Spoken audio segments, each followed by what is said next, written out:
মাহফিলের শেষ পর্যায়ে এসে পৌঁছে গেলাম। আমাদের যে মূল উদ্দেশ্য এই মাহফিল করার, সবকিছুর পরে আখিরি মোনাজাত। এই আখিরি মোনাজাতের লাস্ট পর্যায়ে এসে পৌঁছে গেছি। আজকে আসলে আমাদের যে মাহফিলে আলেম ওলামাগণ আলোচনা করেছেন, জ্ঞান গর্ব আলোচনা করেছেন কোরআন এবং হাদিস থেকে। আল্লাহ পাক রব্বুল আলামিন যেন আমাদের এই আলোচনাগুলি কবুল করেন, আমিন। আর বিশেষ করে আজকে আমরা যে এখানে বসেছি, আগামী দিন আমাদের ভাগ্য রজনী রাত্র, যেটা শবরাত্র বলে, আগামী দিন নামাজ না। আল্লাহ পাক রব্বুল আলামিন কোরআনে বলছেন যে প্রথম আসমানে এসে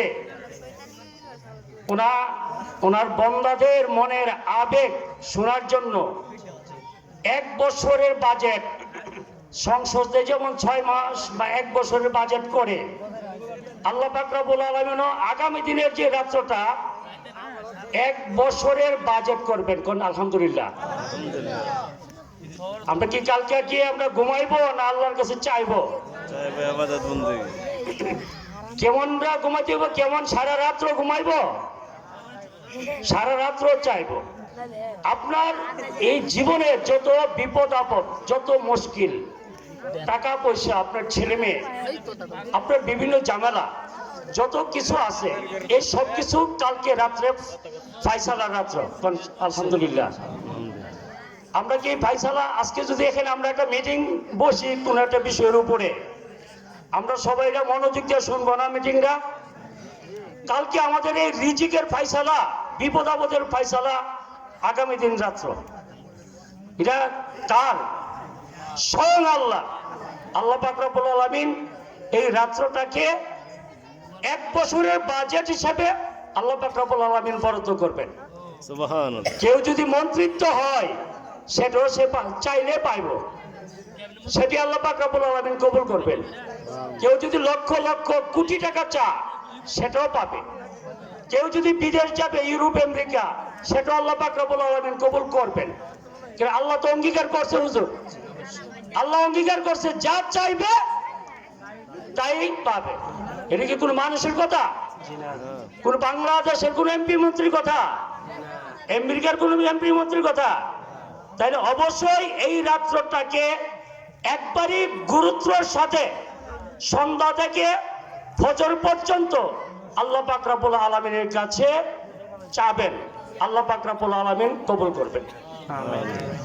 আর বিশেষ করে আমি বলবো এই মাহফিলটা আসলে আপনারা আরো সুন্দর করে, আপনারা এই গ্রামের বা এই পাড়ার, এই মহল্লার বা যারা প্রবাসী আছেন বা দেশে ভালো অবস্থানে ব্যবসা চাকরি করেন, সুন্দরভাবে এই মাহফিলটা করবেন।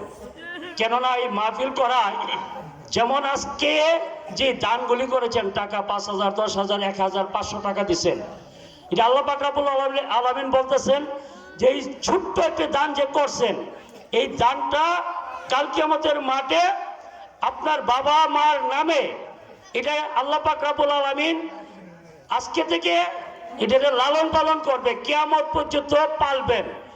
এই নেটটা আপনার বাবা মার সামনে উহেদ পাহাড়ের সমান করে আপনার বাবা মার সামনে নিয়ে দিবেন।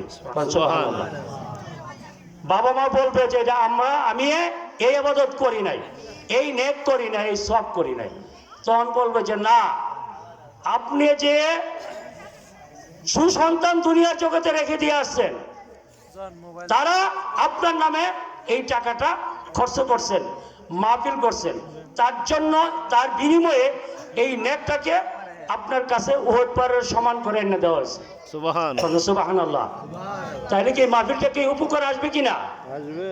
তার জন্য আমি এটা স্পষ্ট বলতে চাই, আপনারা এই মাহফিলটাকে ধরে রাখবেন। আল্লাহ পাক রব্বুল আলামিন যদি কবুল করেন, এই মাহফিলের উসিলা আমাদের জীবনটাই নাজাতের ফায়সালা হয়ে যাবে। সুবহানাল্লাহ। আর বিশেষ করে প্রবাসী ছেলেরা যদি উদ্যোগ না নেয়, এইসব কাজ লক্ষ লক্ষ টাকার কাজ করা যায় না। তাদের জন্য সামান্য কিছু 100 টাকা দিলে বাংলা 2-3 হাজার টাকা হয়ে যা, 500 টাকা দিলে 10-15 হাজার টাকা হয়ে যা। এই প্রবাসীদের জন্য হাজ করে দোয়া করা হবে। এবং যারা দুনিয়া থেকে আমাদের বংশের লোক, মা বাবা দাদা দাদি, রক্তের লোক দুনিয়া থেকে চলে গেছেন, তাদের জন্য হাজ করে দোয়া করা হবে। আমাদের বিভিন্ন বালা মুসিবত, তার জন্য হাজ করে দোয়া করা হবে। বিশেষ করে আমি আজকে বাতুরিয়া নাইবিয়া দরবার শরীফ থেকে এসেছি। আসলে বড় দায়িত্ব নিয়ে আমার কাজ করতে হয়, বিশাল ঝামেলা হচ্ছে।